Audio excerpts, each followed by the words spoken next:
dio una cantidad de millones X para que lo pudiera traducir hacia nosotros, hacia las pymes, qué sé yo. Volví a insistir y la respuesta fue exactamente la misma, que tengo DICOM y que por eso no tengo ese derecho. Y yo dije, pero ¿por qué? Si el Estado va a ser el aval. La plata en el fondo no es de ustedes, no es del banco, es del Estado. Y nosotros somos los que le damos plata al Estado, con los impuestos, con el trabajo que le damos a los demás, pero igual me fue negado. Entonces la verdad las cosas ya, en ese sentido yo entendí, esa primera vez entendí que yo tenía que levantarme sola y ahora también lo mismo.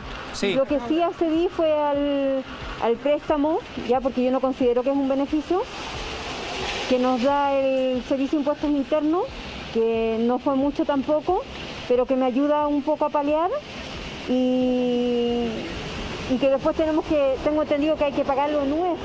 Nancy, entonces, déjame dar también la palabra a los parlamentarios para que recojan ese guante también y respondan. Diputada Vallejo, veíamos también esta realidad de millones de chilenos y por otra parte también este proyecto donde la nota decía, este puede ser el inicio del fin de las AFP.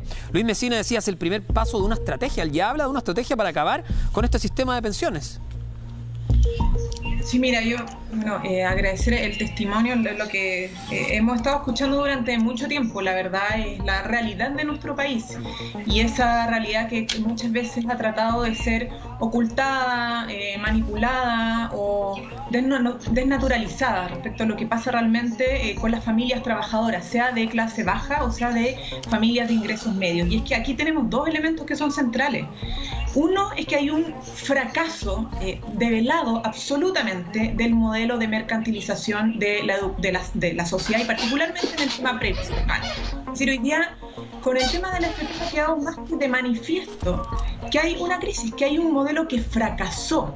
Se les dijo por mucho tiempo a la gente que los fondos eran suyos, que ellos eran propietarios de sus fondos previsionales. Pero cuando los trabajadores y trabajadoras requieren de esos fondos en un momento de crisis sanitaria tremenda, donde la gente no tiene ingresos, luego le dicen no los pueden retirar.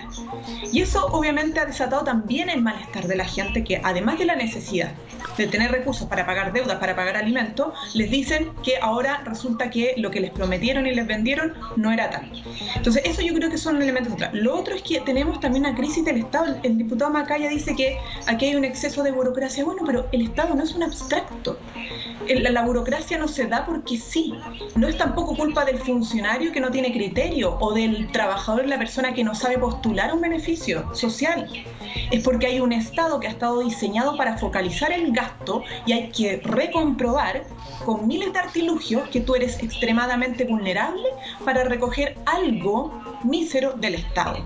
Y además, en este contexto donde le dijimos al gobierno que el ingreso familiar de emergencia no podía estar hiperfocalizado porque iba a haber mucha gente que lo necesitara, que tenía que ser más universal, que tenía que aumentar los montos, que tenía que poner menos requisitos, que no tenían que meterle más indicadores socioeconómicos para ponerle más trampas, el gobierno dijo, no, aquí hay que hiperfocalizar porque si no se nos van a meter tramposos, gente que quiere hacer trampa. Bueno, aquí están los tramposos, que dice el gobierno. Aquella gente que siempre necesitó de ayuda, pero no le llegó porque no clasificó en los hiper vulnerables de nuestro país. Entonces, ¿cuál es el camino? O sea, aquí hay que empezar a discutir los temas coyunturales, pero también con perspectiva de largo plazo. Necesitamos una sociedad que garantice derechos fundamentales, un sistema realmente previsional que garantice protección, que garantice pensiones, un sistema que garantice salud, educación, etcétera. Y además, ayuda al Estado que, claro, que tenga una perspectiva universal y no de hiperfocalización, porque la hiperfocalización del Estado, del gasto social del Estado, lleva a este exceso de burocracia. ¿Diputada? Y las políticas, insisto, perdón para terminar, sí, no vienen abstractos, son leyes que se han aprobado y que el mismo diputado Macaya aprobó. Vamos a estar en el Congreso también con el diputado de Renovación Nacional, Luis Pardo. Diputado, se suma a nuestra conversación esta tarde, en estas horas cruciales que se viven antes de la votación del proyecto del 10%. Le quiero preguntar, usted como parlamentario, ¿cómo cambia Chile mañana después de la votación, suponiendo que, de acuerdo a como hemos visto hasta ahora, están los votos para aprobar este proyecto?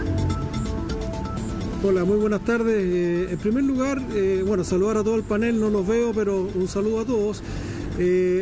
Hay que ver qué es lo que resulta mañana de la votación. Entendemos que hay muchas indicaciones ingresadas, pero yo creo que aquí hay dos discusiones y la más importante en este minuto es cómo ayudamos a las personas que efectivamente hoy día están sufriendo una caída brutal en los ingresos o han perdido derechamente sus ingresos y que efectivamente las ayudas que se han implementado hasta ahora han sido tremendamente lentas y burocráticas. Por eso se ha ingresado una modificación importante a el acceso tanto al ingreso familiar de emergencia como a lo que van a ser las ayudas del paquete de clase media, de manera tal que baste una declaración jurada para acreditar la pérdida de ingresos y de esa manera evitar toda esta burocracia, que en ningún caso es divertida la explicación que da Camila, que esto es culpa de la focalización. La verdad que todos sabemos que el Estado es burocrático por sí mismo y que tenemos ahí un problema serio, no solo para las ayudas en la pandemia, sino que en general para muchas otras áreas en que ¿Pero dónde está la acción del Estado ahí, diputado?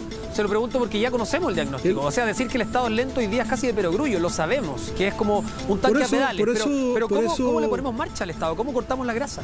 Bueno, se ha ingresado un proyecto de ley que esperamos se tramite con la mayor celeridad, porque es un proyecto de ley muy simple, que va a permitir que baste una declaración jurada simple para hacerse acreedor de los beneficios que correspondan a cada categoría según se postule al ingreso familiar de emergencia o a las otras herramientas. Y de esa manera vamos a dejar de lado, superar todo este paso por los otros requisitos y por los otros documentos y burocracia con que se había estado operando hasta ahora.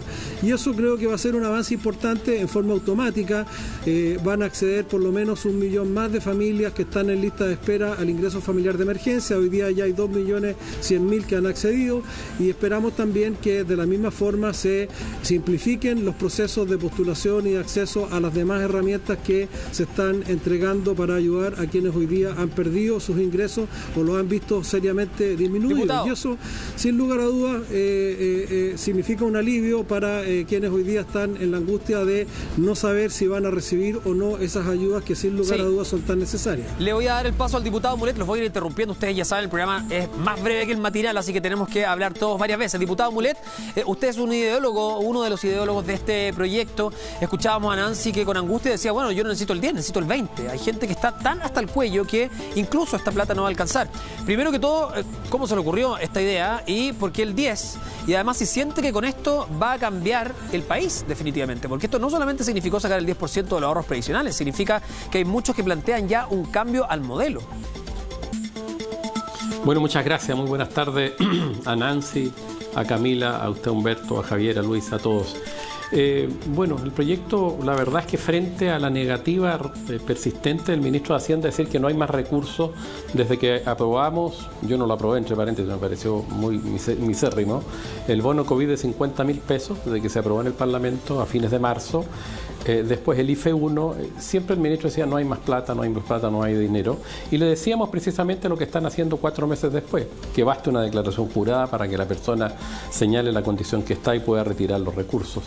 Pero no entendieron nunca, la verdad. Frente a eso buscamos, bueno, un día conversando en mi casa con mi mujer, la verdad, viendo dónde podía haber recursos. Bueno, si el Estado no tiene recursos conforme lo señala el administrador de esos recursos, que es el ministro de Hacienda, y ahí obviamente nos acordamos de una propuesta que había hecho un gerente general de una AFP, de la AFP1 en el mes de marzo, claro. Dijo, que había dicho él planteó la idea de exactamente, el 5%, y esa se había planteado en alguna oportunidad, pero nos molestaba que se pueda dañar la pensión futura.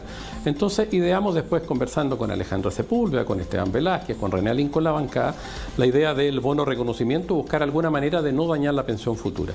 Eso terminó en la comisión con unas indicaciones que se redactaron por varios diputados allí, con el Fondo Colectivo Solidario que de aprobarse tiene que corregir las pensiones, aquellas pensiones que puedan bajar producto de retirar el 10%. Aunque la inmensa mayoría de las pensiones no baja porque ya tiene el compromiso del Estado por el aporte al pilar solidario fundamentalmente. De manera que de esa manera nació el proyecto. Ahora, yo creo que fue fundamental, y yo siempre lo digo, el principal promotor indirecto de esto fue el ministro de Hacienda y el gobierno, que no entendió nunca que había que incorporar recursos rápidos a las personas que lo estaban pasando muy mal. Y obviamente el sistema de AFP sin lugar a dudas se va a afectar. En primer lugar, reconoce el dominio de los trabajadores y trabajadoras sobre los fondos y la posibilidad de retirarlo en una contingencia tan grave como la que hoy día ocurre. Ahora, esto no significa que se vaya a hacer siempre, una situación de carácter muy excepcional, pero obviamente también está en el sustrato de nuestra propuesta el hecho de que nosotros somos partidarios de extinguir el sistema AFP porque ha fracasado rotundamente en el país. O sea, no tiene como objetivo principal ni llega a él provocar pensiones dignas, sino que fundamentalmente financiar a la banca, financiar grandes empresas, incluso financiar el Estado. Diputado, déjeme preguntarle al diputado Macaya también a propósito de eso. Si es que hay o no hay plata. Y si es que es, como dice el diputado Mulet, el fin de las AFP eso, financiar a grandes corporaciones. ¿Cómo lo ve usted? Yo de lo que me alegro harto de esta discusión son dos cosas, Humberto. Primero, de que desde el Partido Comunista y hasta las antípodas ideológicas, que son probablemente la UDI y los sectores más conservadores de Chile, estén conscientes y hay un consenso unánime, que no era tan unánime hasta hace algunas semanas atrás, de que las platas de los fondos provisionales son de los chilenos, son de los trabajadores chilenos. Yo te lo digo porque han habido proyectos de ley que hablan en algunos casos. Una cosa es decir no más AFP, porque las pensiones son malas, y ver cómo corregirlo y cómo hacemos que los chilenos coticen más y cómo nos hacemos cargo de un diagnóstico que es súper compartido, que las pensiones son malas en Chile. Y otra cosa distinta es decir, bueno, nacionalicemos los fondos de pensiones y quitémosle la plata a los trabajadores. Yo creo que hoy día, por lo menos, si hay algo que yo rescato de esta discusión, que yo, de nuevo, creo que llegó para quedarse, y es media contraintuitiva en términos ideológicos, es que las platas son de los trabajadores chilenos. Y de hecho, manifiesto disposición, creo que así tiene que ser, en el marco de una conversación bien profunda sobre lo que tiene que ser el sistema previsional chileno, de que